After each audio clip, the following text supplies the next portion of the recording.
Normally, like we give our guests a while to like talk about their life and history and dreams, but because we have so many, we're probably just going to say hi to all of them individually. We're going to do that in a second. And as Lexi keeps welcoming people in, I'm going to get that started.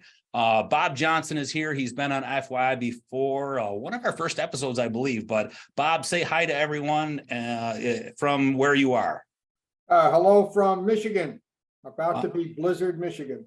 All right, that's the time of year for it. Lisa Nunn is here. Lisa, how are you doing today? Doing fine. I'm in San Diego, so there is no blizzard in sight. Give it some time. It's only December. Andy Morris joining us once again. Andy, thanks for being here today. Howdy, Andy Morris from Binghamton University in Binghamton, New York. Awesome. Thank you, Andy. Lauren Keesack is here. Lauren, you were just here like a week ago. Say hi to everyone. Hello, I'm Lauren from Canisius College in Buffalo, New York. Cassie Cunningham here. You were here 3 weeks ago. Say hi to everyone, Cassie. Thanks for being here. Hi, folks. Cassie Cunningham, Assistant Director of Admission at the University of Akron. Certainly in Ohio. Thank you, Cassie. Certainly not least, but last introduced is Yancey Gully. Yancey, hi. Thanks for being here today. Hey, glad to be here. Yancey Gully from he and his and from the mountains of North Carolina. So not quite as cold as all you people up north. Horrifying hearing all that snow. We have heating. It works. Just don't go outside. Order everything. So there's babies in the audience. We've got Mongoose babies. This is awesome. Those are your guests. Wow, 3 babies. That's the most that we've broken an FYI record for babies. What a celebration we have already. So here's what we're going to do today. This is your chance to ask these experts anything you want in terms of higher education, your institution. Just use their expertise. We have questions lined up. Some of them have come in beforehand. So we have it scripted, but we're going to make your questions the priority. You can wait a little bit to see where the conversation goes, answer follow-up questions. We are going to get to you. Also, if you're here, you're excited because you have a chance to win prizes. Lexi is going to be interrupting us as we go with questions. They're super easy. She's putting a link into the chat right now. A lot of the answers are going to be from there because we're not here to hold the prizes. We want to give them to you, make it as easy as possible. So all trivia questions are going to be chat related. Lexi will be keeping track of that, and she's going to make sure that those prizes are, taken care of, and we'll get your information and all that stuff, and we'll do that. We're not going to blast your information to everyone, but we'll handle it in a professional manner. So get ready to win some prizes. That's going to be fun as well. Lexi, today's episode is brought to you by Mongoose, makers of Cadence, Higher Ed's premier texting platform. That's important. Did I miss anything, or can we start getting into questions from the experts? I think we're good. Let's get started. All right, use the chat. Let's have some fun. I'm going to start with Bob Johnson as he's first in. He was there for a while. Bob, let's talk a little bit about website trends. Obviously, you keep on top of that. What have you seen in 2022, and a particular example you can share from a school that you saw do well in 2022? Well, I'm actually going to share 3 samples. Okay. And just a little background for people. I do a link of the week email about a particular piece of some school's website. I don't actually believe there is any single best website in higher education, but I think there are a lot of individual really good points at different colleges and universities. And what I do to a subscriber base 3-4 times a month is send out a link of the week. I went through 35 of those from 2022. And I'm going to focus on 3 that I think do a really good job covering a topic that's often in conversation. And I don't think very many schools do a good job with this. And that's financial aid and cost transparency and affordability transparency. How do schools do a good job making it easy for people to understand, in particular, the fact that very few students go to a school where they pay the quote sticker price. So I'm just going to give you the 3. You can always go to bobjohnsonconsulting.com, click on the link of the week, use the search, and you can find where to go. But let me just start. They told me to be quick, so I'm going to be quicker than I usually am. Oh, you're doing great, Bob. The first one is University of Toledo in Toledo, Ohio. And they have a very good, the title of the site is easy to read financial aid plan. They have a 5-step FAFSA guide there. They actually take time on their website to try to walk people through how to complete the FAFSA. Clearly, there's nobody at the University of Toledo, particularly in the financial aid office, who says, that's easy, anybody ought to be able to do it. And if they can't figure it out themselves, they shouldn't go to college. Now, that's BS. And the University of Toledo seems to know that's BS. So I would recommend to follow the details of what they do there, to check that out on their site, or go directly to the link from where I have the link of the week. All you have to do is put in Toledo and you'll get there. They also have a very simple net price calculator. They don't throw people into what most people get thrown into, a FAFSA that looks like a reproduction, or a net price calculator that looks like a reproduction of the FAFSA. Theirs is just a few steps. It's really easy to complete, because what people really want to know is, what is this going to cost me? And I think they do a good job at the University of Toledo doing that. My second one would be a regional public school, Penn State College, which I suspect I had never heard of until somehow I found this particular one.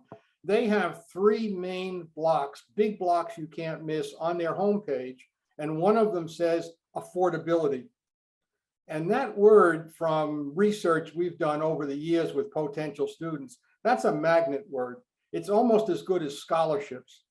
If you put a big word, affordability, on your homepage, I guarantee you people are going to click that. And usually it's very hard to find. Usually you can't find any information about how to get the cost information on a university homepage, I think because so many of them still just don't want to talk about it.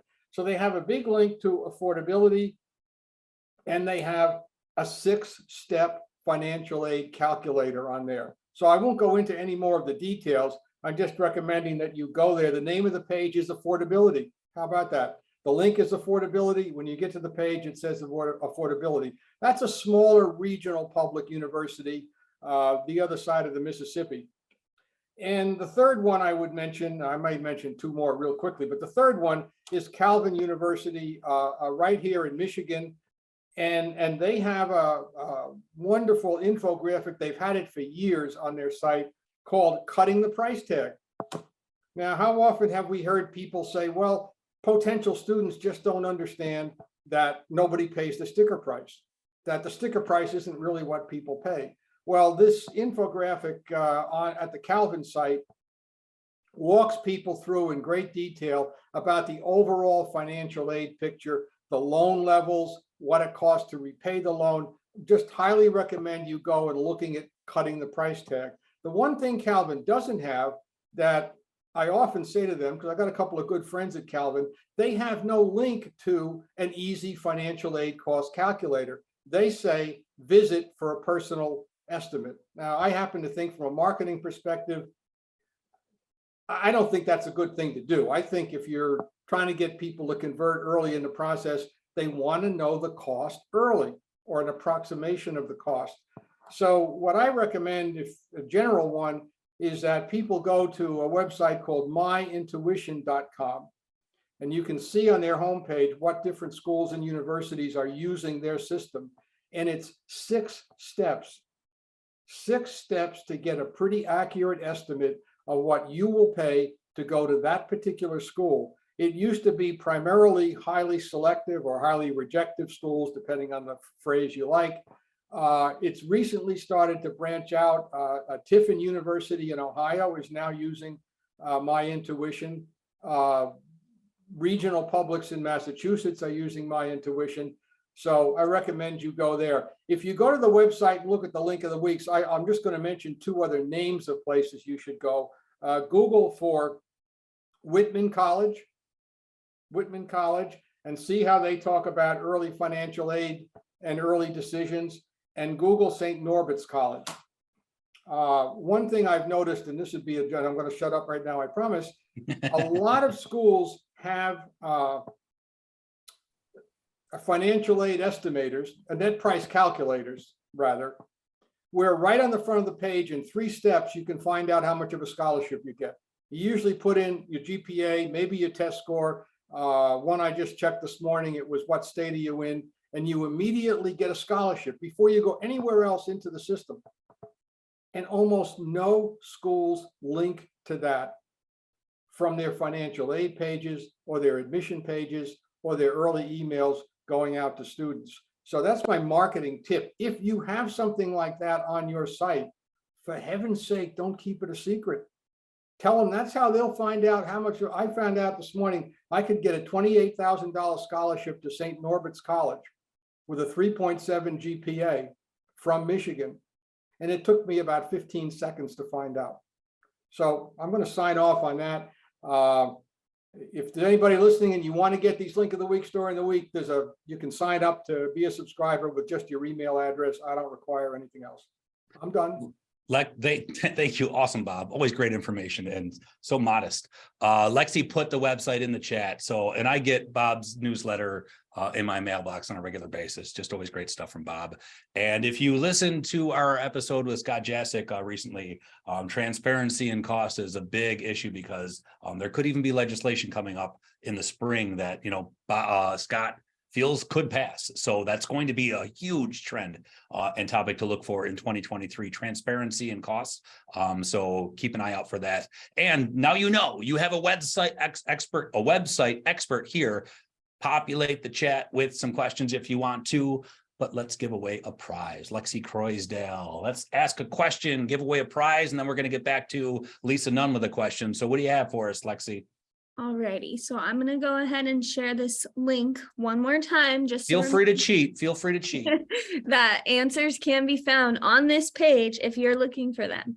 So our first trivia question is, what was the title of our very first FYI episode in 2022?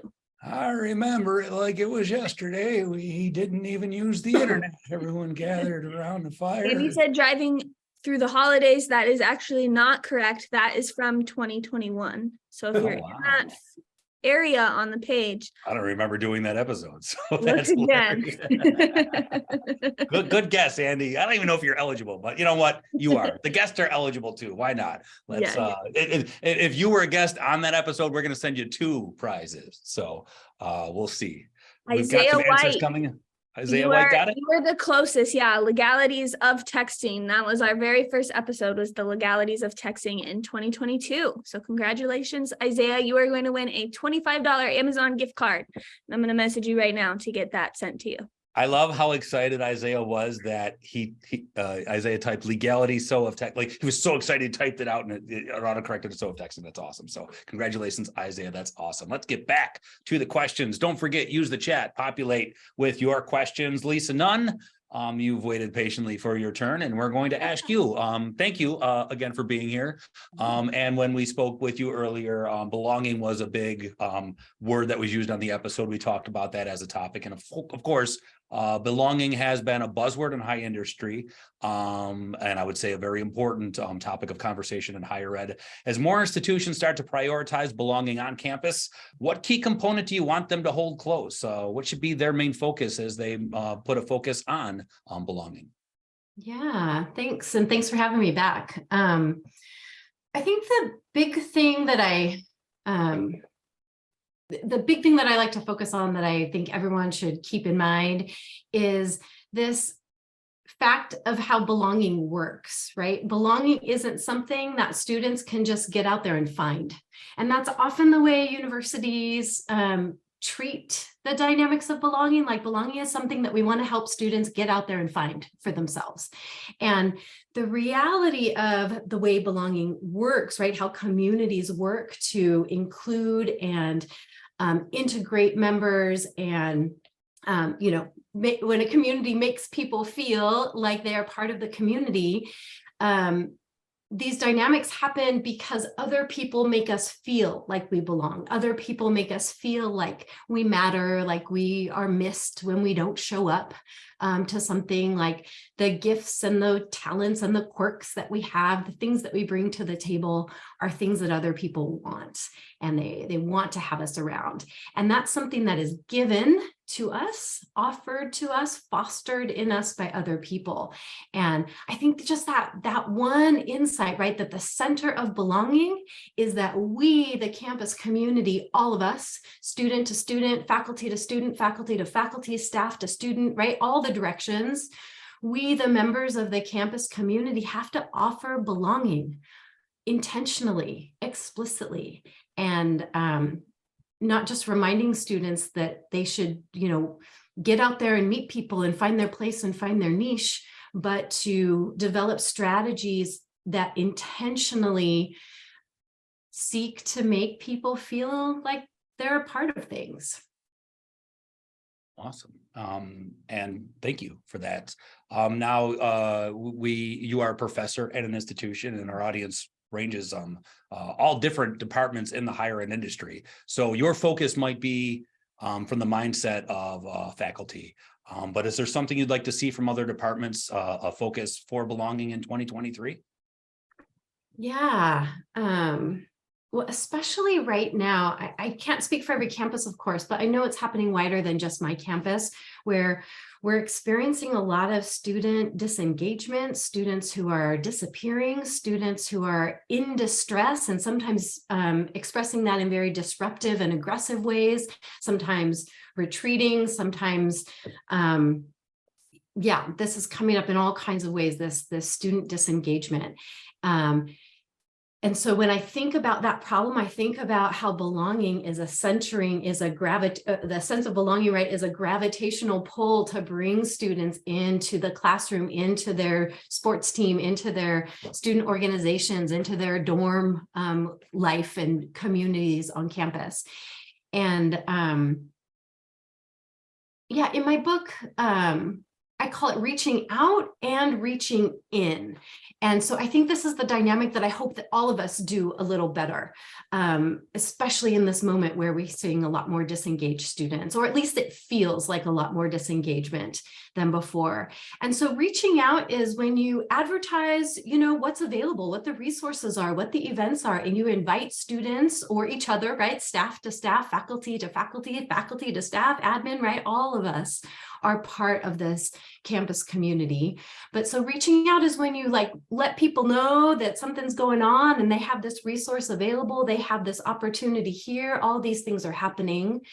And reaching in, I use this phrase to describe something a little bit differently. Reaching in is when I know something about you and I'm checking in on you about it. I know, so I am a faculty member, right? I know you failed that class, maybe a whole class, maybe just my midterm. Maybe I haven't seen you for a while. Maybe you were supposed to turn something in, maybe not even for a course, right? But some kind of paperwork, some kind of check-in with a dorm or another mentor. I know something about you and I'm just checking in about it. How's that going? Can I help you strategize ways to appeal your financial aid decision? Can I help you strategize ways to, I don't know, whatever the issue might be? And it doesn't have to be all negative things either, right? But when you just check in, you touch in, sometimes it feels to our professional sensibilities a little bit like meddling, a little bit like hand-holding or coddling. And I just want to give everyone permission to meddle just a little bit, not in the intrusive way, but in this way of, I care about you.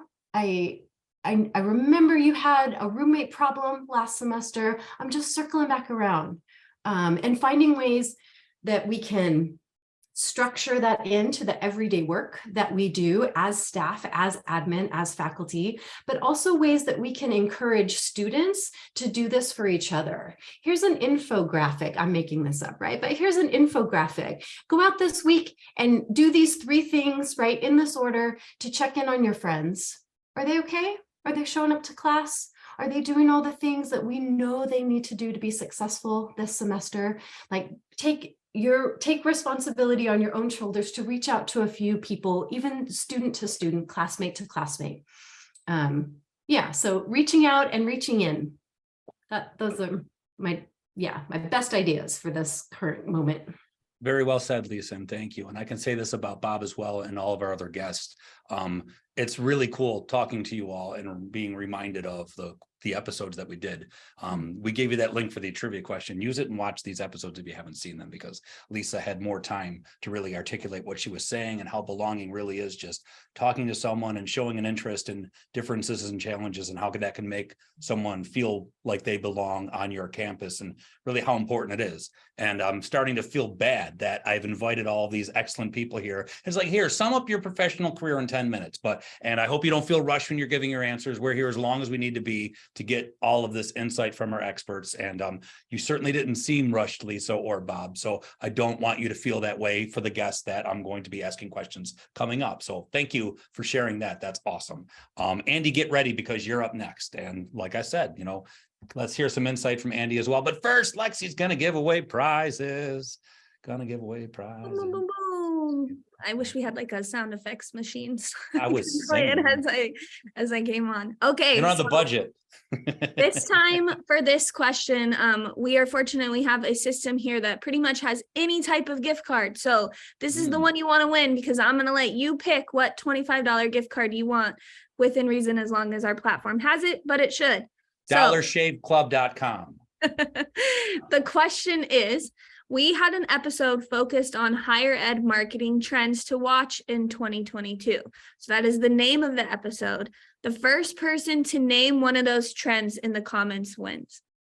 I'm so glad I'm not eligible because I don't even know the answer to this one. I'm going to go ahead and help a little bit too, and share a link directly to this recap blog we have of this. A shift away from Zoom events came in. I believe that was it. Wow. Yeah, Calvin I feel so good that people know these. This is amazing. Like, that's someone that knew the answer. That's awesome. Thank you. Thank you, Calvin. Amanda, so close, literally seconds away. But get ready. There's another question coming up. Thank you for that. Lexi will take care of the rest. Andy's stepping up to the plate from Binghamton University. We talked about how you discovered AOL chat, and that was a really cool story. So go back and watch that episode with Andy. But that was from listening to students on campus. So what is a trend you may have discovered or heard about in 2022 from listening to students? Well, thanks, Greg and Lexi. This year, what I really dug into technology-wise was the struggle that we have in graduate recruitment, particularly to generate new prospects. And many of the traditional sources for prospects were not really generating interested prospects. So during COVID, a lot of us switched over to using Handshake as a platform for our grad fairs. And after we started to come out of COVID, I looked again at Handshake and said, what can Handshake do for me? A lot of seniors at colleges are definitely plugged in. Juniors and all students today are really plugged into Handshake on their campuses. So I created a Handshake account and began to use that to promote information sessions for all of my programs from coast to coast. And some colleges share career information with alumni. I had alumni who came to my information sessions. I also had students from all over the world come to my information sessions who somehow found out through Handshake. So I hired a student to do the monkey work sort of creating the invitations that you have to send out to each college on Handshake, but it drew in prospects from colleges that we never set foot in states that we never recruited in, and it's free. And so that was my big technology takeaway for 2021-22, was using Handshake to promote information sessions all over the country.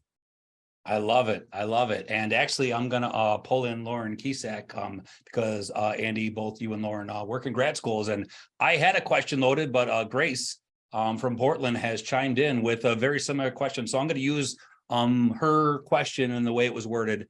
And if, Lauren, Andy, if either of you have a response to this, jump in. But any tips for grad schools? I work at a medical school, no one on campus housing, and I want the students to participate, but they are really busy. So do either of you, and I'll start with Andy since he was just off the last one. Do you have any tips for Grace?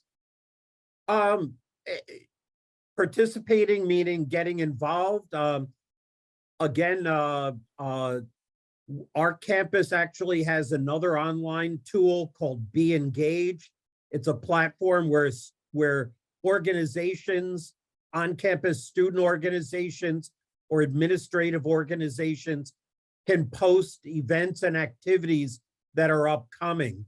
And it goes out to all students. If your school has a student portal, that's another way of getting people involved and get them to participate. But yeah, those are just a couple thoughts.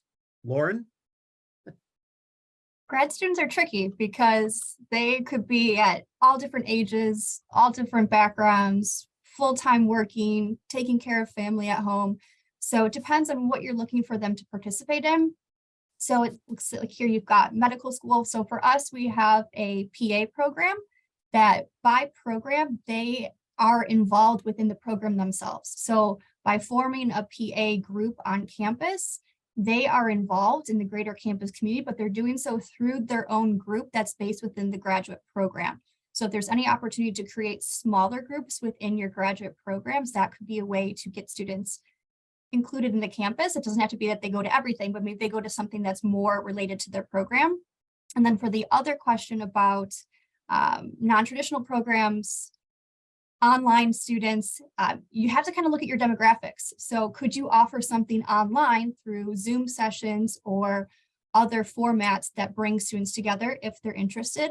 Or could you do something local where you meet up either off campus or on campus, maybe hosted by a faculty member or somebody in admissions to give them that kind of coming together as a group? But definitely taking a look to know where the students are coming from to give you more information as to what you can offer them. Lauren, what a pro. She's reading chats and answering the questions right off there. Go ahead, Andy. I just did a workshop for a NIGAP, New York Graduate Admissions Professionals Conference about information sessions.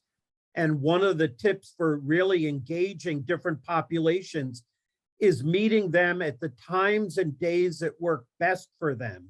And that means not doing information sessions only at noon to 1 o'clock or only at 4 to 5 because it's convenient for you. But I do my information sessions at 7 and 8 o'clock at night, and I do some at 9 and 10 in the morning for my international student crowd. When I traveled with undergrad recruitment, Sunday afternoons, we used to get good crowds coming out. So it's a matter of trying different times and days.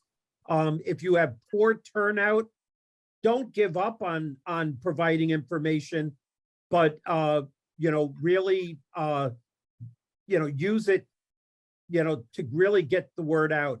The question in the chat about did I use Handshake for information sessions and webinars? Yes, that's exactly what I did. I was promoting events on Handshake, and I was registered my program as an employer.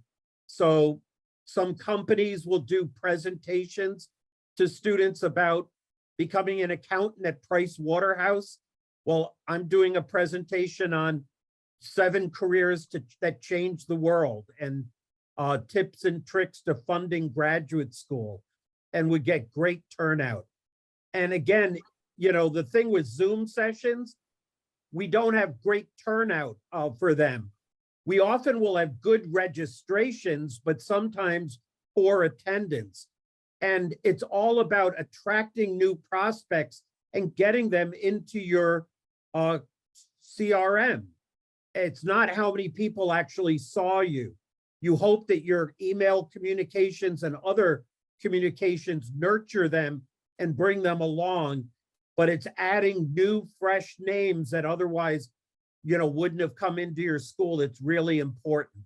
So when I have 10 people register and I'm only doing a presentation for one person, I'm okay with that because I've had a net gain of 10 new prospects. Awesome. Thank you for that, Andy and Lauren. Lauren, I have a follow-up question from the episode we did earlier. Yancey put a tip in here And I want Yancey to speak up and just read the tip or just like speak to it because it's on this topic. So why bounce around? Yancey, if you don't mind, share the tip in the chat just in case anyone's watching this on recording. They wouldn't have seen the chat. So if you don't mind, Yancey. No, not at all. I think that it's just a reminder, we often think we have to make our graduate students or any of our students fit the model that we've already created for higher education and what engagement and participation looks like, right? But we can also change our thinking about what that looks like. Just a quick example, I was at a community college for a long time, and our students were not traditionally engaged in terms of participation. We would do events all the time and no one would show up because these are all adult students with lives and families. We ran into the issue that Andy was talking about with time of day for stuff. I came into a role in Dean of Students. I tripled the number of activities we had, but I did that by adding activities the students requested. In the next 2 years, we had no more new participation in those events. 3 times the events, no change in participation, but our engagement and sense of belonging surveys came back off the charts changed because the students felt like we were offering something that they desired, whether they actually participated or not, and they were feeling more engaged and our retention rates went up. And it was just by listening, them being heard and not pushed to do something. Awesome. Thank you for that. And Lauren, let's go back to you. When we spoke earlier and find the episode in the link that Lexi provided before, because it's a great episode, of course, all of them were. We talked about like the transition of taking grad students or undergrad students and making them their grad students. Do you have tips to share with our audience on that, like that institutions can make a focus on to make that goal a reality in 2023? Yeah, so for context, I'm in a small private institution, which it's going to be a little bit different if you're at some of the larger ones, but I think there are different strategies and techniques that you could take away from it. So Canisius College, just to give them the shout out, go Griffs. Go Griffs. So one thing I will always say is just to start small. So maybe that's singling in us on a certain population, whether it be a major, GPA, class standing, and start with some targeted outreach if you're looking to try and take your current undergrad students and bring them into graduate programs. So it could be something like working with maybe one faculty member in particular who you've established a bond with or a trust, you have a good working relationship with. Use that small group as kind of a test run to see that you could send some targeted information out to these undergrad students. Again, they might need to be reminded of why choose grad school. So giving them information about the reasons why they should receive a master's degree, what they can do with that, but also then link into the connections that they already have within campus. So if you have a really dynamic faculty member who maybe also teaches on the undergrad side, use them, maybe send out some information and that's coming directly from that faculty member that's encouraging them to apply for a graduate program. So trying to take all the different connections that you have existing on campus and then use those resources, pull them together to offer incentives and kind of guide these students toward a master's degree, especially if we're talking about these students that might be a little bit not as connected, or I call them, unfortunately, the COVID group for juniors and seniors right now. They're very different than previous to the pandemic. So this group may need more handholding and may need more of a push and a nudge to go along and continue on and stay at the school that they're already at. Those pushes and nudges stay because it might not be something that they think of immediately, but they're going to remember that outreach as well. Cassie's staying loose on the sidelines, getting that brain repetition going. She's coming up soon. We'll have trivia in a second. Andy wanted to add one more tip to the topic here. And since we're still rolling and this is feeling great, go ahead, Andy. Why don't you share that additional tip that you have? Lexi, get ready. This fall, the State University of New York tried something they'd never done before in my years in higher ed. They offered a 2-week period where students could apply with no application fee. One of the obstacles in grad admission for some students is the application fee. So one of the things that we're piloting this spring right now is one of our programs is going to be allowed to offer a limited number of free application fee waivers to students, current Binghamton students, and other SUNY students. And it's a way we hope will pump up that program, but it sort of create almost like an early action process for graduate students, which currently no one really does that I'm aware of. So, you know, I think it's an idea to get grad students to apply earlier than later and to try to eliminate one obstacle in their completing an application.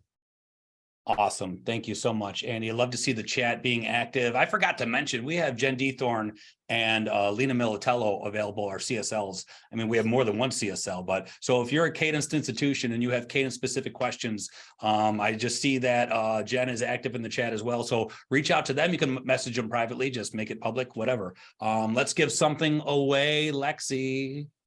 This one's a good one, if I do say so myself. So at FYI, we love our swag. So we've got some FYI stickers. We've got one of these fancy pennants behind me, FYI pennant, and our very own, we like to call him, as he's stuck on my chair as I get him, Billy Mongoose tote bag that's holding a little FYI pennant as well. So if you answer this question correctly, you get all this fun swag sent to you. That question is, we heard from Dr. Lisa Nunn at the top of today's episode. She's active in the chat as well, so keep looking there. Who can tell me what the title of her episode was? First one in the chat wins an FYI goodie bag. I know belonging was in the title. It had to be. I don't No remember the cheating, exact Greg. title. That's right. That mongoose is adorable. Bill Kufel, our designer, did that. He's awesome. So good job on that, Bill. So first one in wins the swag box. Cassie, get ready. Coming to you as a question. You've been quiet so far, but that's all going to change because the Cassie train's coming through with some admissions and enrollment information. So Lexi will sort out that price when it comes through. I'm going to start with our question to Cassie. Yeah, Cassie, go for it. thank you for being here today. Thank you. All right, thank you. I'm just Sorry. saying hi because it's been a while since we heard you. Amanda came through with an answer on the question, so Lexi's going to take care of Amanda. Thank you and congratulations on that. Cassie, let's talk about admissions and enrollment teams and what trends you might see for them to focus on in the upcoming year.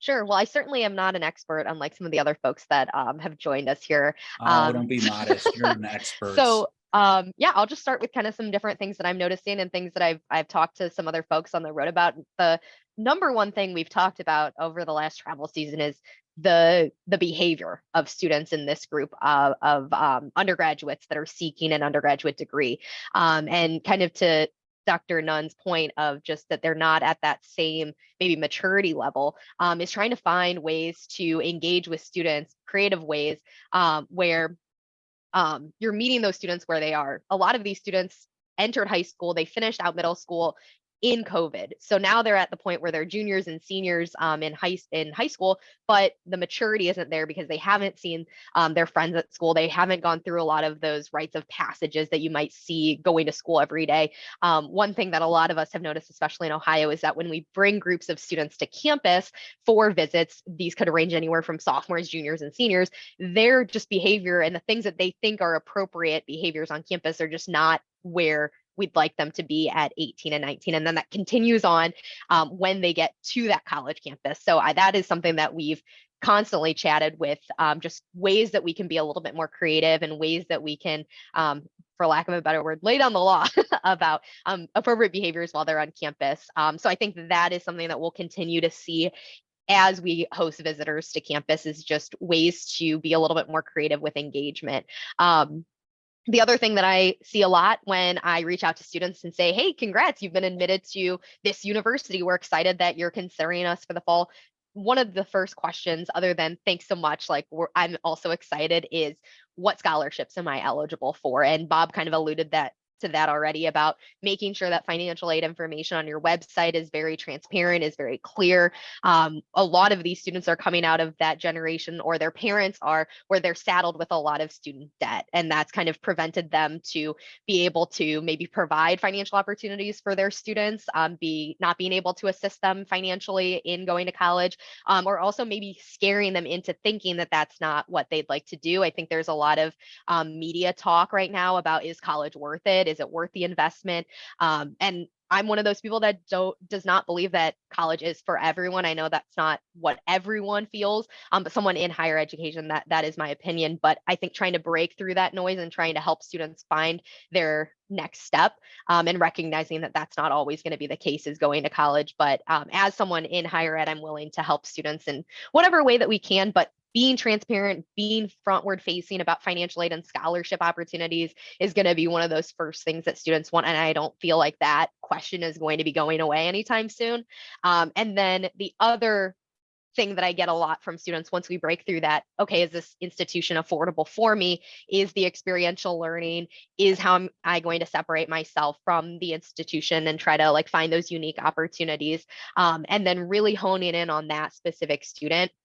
One of my first questions for students when I meet with them, whether it's at a college fair or at a high school visit, or when they come to campus and I meet with them one-on-one or a Zoom call, is rather than listing off all the reasons why the University of Akron is great, trying to figure out what specifically they're looking for, and then being able to share those experiences with them so that I'm not wasting my time or my breath sharing information that isn't relevant to them, those things that are going to matter the most. And that kind of leads to that human connection that this generation of students is really, they can tell when things are not genuine or authentic. And trying to stay away from those blasted general emails is something that I avoid. Cadence is another way that I've been able to break through that and become or share more authentic conversations with students, is that human connection. A lot of the times I get text messages back from students. Sometimes they are inappropriate because they think that I'm a robot. How often do we get those robo text messages or calls, and sometimes your name isn't even merged correctly? So sometimes students just kind of test the waters to see if we're real. But when you come back and respond to those messages, they're not afraid to ask those questions to you. So I think Cadence is a great way to be able to do that. They'll send you an image and says, click all the ones that have a fire hydrant. Boy, if only you were an expert, Cass, you might have had a really well insightful, thought out answer. But maybe maybe in 2023, you can try a little harder, study a little, and become an expert. Stay there because I have another question for you, but I'm going to pull in Lena and Jen in the chat on this one. And I want them to maybe type an example of this as well. I want to hear the last text you sent out in 2022, if it has already been sent out, and how it was received by students. And if anyone here on board has an example of this, we don't do enough of like what exactly you're saying to students. So I would love to know what a text you had, if it was the last one, or maybe it was just your favorite one toward the end of the year, and how it was received by students. Would you mind sharing that with us? Sure. So the last text message that I sent, I have one scheduled for tomorrow, but I did one last week about financial aid and scholarships, just as a reminder that this is something that you can be doing over the winter break.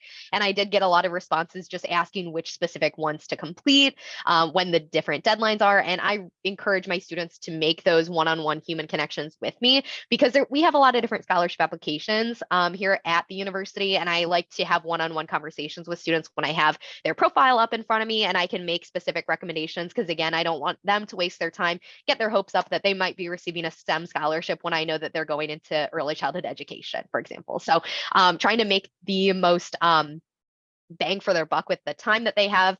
I have one tomorrow scheduled, just as a reminder that we're going to be closed from Friday through Monday the 2nd. So I just want to get in any last minute questions that students have and make sure that they're aware. Even though we have the out of offices on Cadence, I just want to make sure that they know I won't be around during that time. And this is a big time for them to be kind of sitting around, not doing a ton. Families and people they spend time with during the holidays, you always get that question of, oh, what are you thinking about doing next year? So we in the past have systematically sent items out to students by email or text message that when they're avoiding their families at these holiday events, that maybe as they're scrolling through their email, they can see the messages from us by email or something like that. So we've done that in the past. But I think my favorite text message that I did in 2022 this is what I talked about during my FYI session, but for those of you who weren't there, I did a temperature check with my confirmed students or the matriculated students that would be joining us in the fall. The text message was sent a few weeks before the beginning of the semester, beginning of August, end of July, just checking in with them. And I asked them to send me either an emoji or a GIF or a meme or some sort of like graphic item that expressed the way that they're feeling about classes starting and them being a first year student at the University of Akron. And I had students that never even texted me back the entire recruitment cycle, that sent me an emoji because it was super quick to just send something. I wasn't really asking a lot of them. And then I was able to gauge student interest, and maybe if I needed to step in, if there were students that might be on the verge of melting over the summer.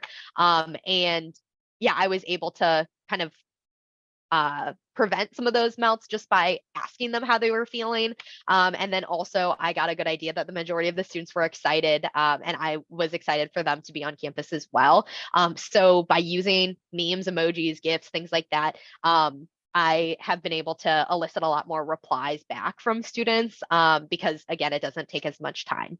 But emojis are constantly evolving. If you aren't sure what the right emojis are to use, you can always check TikTok. I just learned the other day that the laughing crying emoji is not actually supposed to be used when you are thinking that something is funny. I guess that's a real way to show that you're a little bit on the older side. I had no idea. I still use that, but I will not be using it with my prospective students anymore. Apparently you are supposed to use maybe the skull face emoji if you think something's funny, or the crying emoji. That is something that I had no idea about until about a week ago, through TikTok. So I will be updating my emoji lingo in 2023. Never thought the phrase through TikTok would be used on FYI, but there we go. Amateur answers, Cassie. Let's improve. No, she's such an expert. What the most modest expert we have on FYI. And thanks, Jen and Lena, who are probably mad at me because I didn't tell them that they would have to participate in the chat. They did awesome because they're awesome. Yancey, get ready. You're coming up in a second, but we have the easiest trivia question ever. Lexi, go ahead. All right, this is also our last trivia question. So if you've been wanting a prize, now is your chance to win a $25 Starbucks gift card. Get the fingers ready. This one's If easy. you don't have Starbucks near you, just let me know and I'll find you more coffee. We got to get you energized. So this question is, what does FYI stand for? FYI is what we call it, but it means something. Wow. Oh, I think Natalie. Oh, it's almost like Kyle someone actually knew what was going to first. be asked. Yes. Yeah, was Kyle fast. Fennell with For Your Institution. You are correct. I will All be right. messaging you, getting coffee sent your way. And now to Yancey, let's do it. Yes. And you also get a personal message from Lexi, which is the prize we all want. Thank you. Yancey, certainly not least, but last in our line of experts for questions, but there's still room for questions to get in there. And our experts can chime in on the questions we asked Lexi or Yancey as well. And a lot of the focus on the episode that we had with you, Yancey, the link is going to be put up in the chat by Lexi as we go along here, was the importance of universities, colleges, and institutions connecting with their community. Could you share some examples of how schools accomplished this effectively in 2022? Yeah, I'm happy to. I think what I want to talk about is some institutions who have done some really interesting things that we don't often think about, or having a new lens for stuff we often think about. So many times when we think about engaging with our communities, who give so much to our institutions, we try and want to give back, right? We think of it that way. And so we set up service learning courses or community engagement courses. We often set them up in very voyeuristic ways. The communities that we go in trying to quote unquote serve are often underserved, underprivileged from non-dominant populations. And then we take a bunch of privileged folks who are in college, because frankly, let's admit it, y'all, college is a privilege. And then we take them into these communities to fix some problem that we have deemed a problem. Institutions are really starting to think hard about that and to take a more community-based approach to partnerships versus voyeurism. And I think those institutions are doing some really good stuff. There's a lot of good literature on that now in the service learning community engagement world that I would point to. Yeah. That was excellent. And the link is up there. A fantastic episode, and certainly a topic that I don't even think I'm completely comfortable, like just having you on as an afterthought as a guest. Like, watch that episode, because there really was some great insight into DEI initiatives. And just to follow up on that, that's almost a buzzword too in the industry, but I don't like to call it a buzzword because it kind of lessens the importance, and I don't mean to diminish it at all. But colleges are thinking about their DEI initiatives, whether they have established that already, whether they plan to do so in 2023. What are the proper steps to take? What do you think that you want schools, institutions to remember most when they start to think about their DEI initiatives? Well, I think I would agree with you. Actually, it is a buzzword. Buzzwords kind of can come from good places, but have negative implication. And I think that that's true here. I think, if you look at almost any strategic plan or mission and value statement for institutions of higher education in the US or North America, frankly, you're going to see DEI somehow in there. Often now we're moving to inclusive excellence, which what does that mean? We don't have a definition for that often. So I would encourage institutions who are thinking about centering this work to actually center it realistically and not just make it a buzzword on their website somewhere, because often institutions are implementing this stuff for the institution's survival, because we get a sense that if we're not saying we're doing this in the contemporary climate of the world, then we're not going to get students, and we need to get students to pay tuition to stay afloat. So we're doing this work for our institutional survival, not the survival of the soul of our world and the soul of our students and our faculty and our staff and our graduates and the rest of our community. So I think we need to rethink about how we're doing it and why we're doing it. I think to do that, we have to recognize that our institutions, if you look at organizational development theory, are living, breathing entities, and they are alive, and our institution will survive at any cost to anyone within the organization or outside the organization.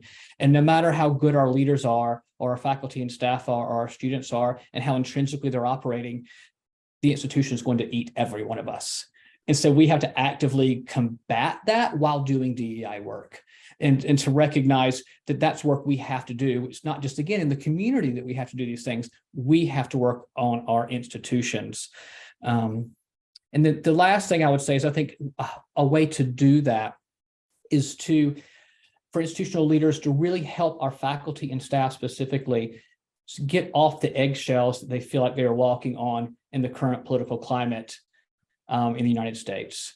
I talk to so many faculty and staff around the country who say, I just don't feel like I can say what I need to in my classroom. I just don't think I can put that program on in my residence hall because there's going to be a backlash. I'm going to end up on some media station. There's going to be a Twitter war about this thing. And I don't know that those faculty and staff fully know whether they will be supported by their institution or not, should they have someone combat what they're trying to say. And I think we don't know our institutions are going to support us or not, because the institution is going to survive no matter what. And are we going to be food for that survival or not? So I think we have to think about those things. So those kind of three things that I really think about, which are really just reframing how we consider the work, less about the on the ground doing of it. Awesome. Thank you for that, Yancey. Bob, you had a thought that came up from what Yancey was saying. Would you care to share that with the audience? Bob Johnson. So, there you shut me up. Just what I put up on the chat. I've been to several. This was part of a client project a year ago, a web review project, and I ended up on, I don't know, a half a dozen or 10 different diversity pages because they wanted some information about that. And I found in almost every case, no specific information on how diverse the particular institution actually was. And I found that very frustrating, probably to a person who was interested in the topic. And that's why they went to the page, and they didn't go to the page to see a picture of, 15 grinning students, suitably diverse, like we used to put up on the brick walls in front of the campus, and a value statement or a mission statement or some kind of pledge to be diverse, and not have any information at all about what the actual diversity at the school is. I put my suspicion in the chat that may be because most schools aren't nearly as diverse as they say they'd like to be. They're particularly not economically diverse in many cases. So I would just suggest that's something to take a look at. If you think you have legitimate diversity credentials, by all means, put them on the, I'm not going to curse. I was about to slip up like you said you didn't do. Put them on the page about diversity.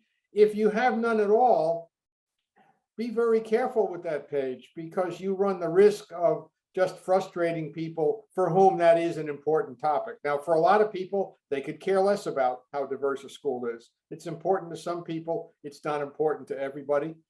But that's my comment. I found remarkably little actual information on the college or university website about how diverse a school actually was.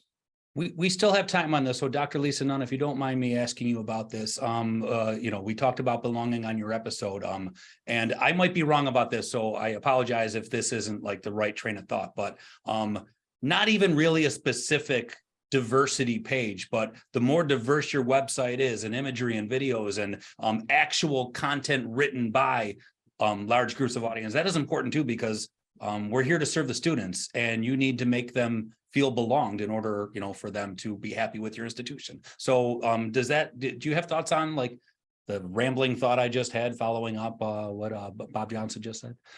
Yeah, I do. I think you're exactly right. Not just our web pages, but our campus spaces need to be, we need to push ourselves to let those spaces reflect the cultural sensibilities and backgrounds and thinking about campuses, familiar foods, familiar music, familiar fashions being sold in the bookstore with the university logos on them, right? We want all of those things to be reflecting of the wide range of students in the student body, not just the traditional or ideal or historically prototype student, what kind of fashions they wear, what kind of foods they eat, what kind of music they like to hear in the coffee shops on campus. So that I think that all extends to the web page as well. I think it's tricky with the photos and the images of the student body, because the game is that institutions like to put a more diverse image of itself in terms of ethno-racial identities that are kind of easily visible on a photo.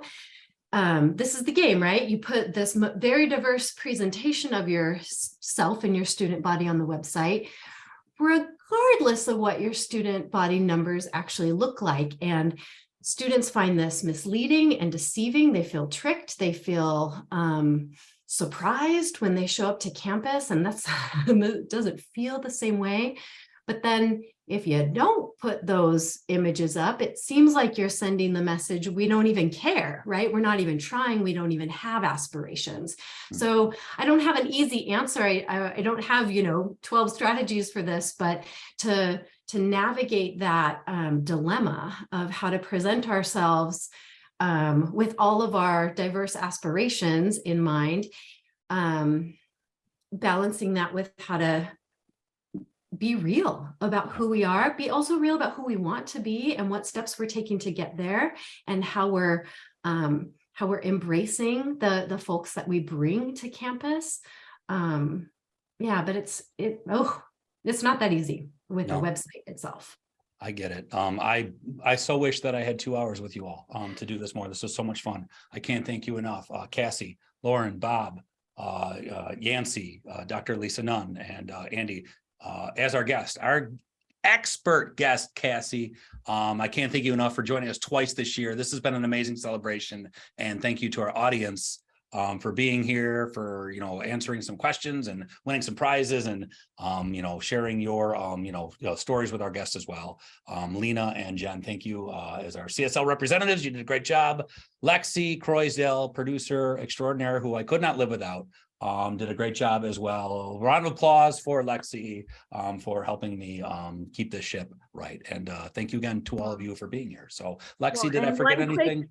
One quick thank you to you, Greg. You always shout me out, and then the episode ends. I don't get a chance to say thank you to you. So thank you to Greg. I'm garbage. Of today's FYI.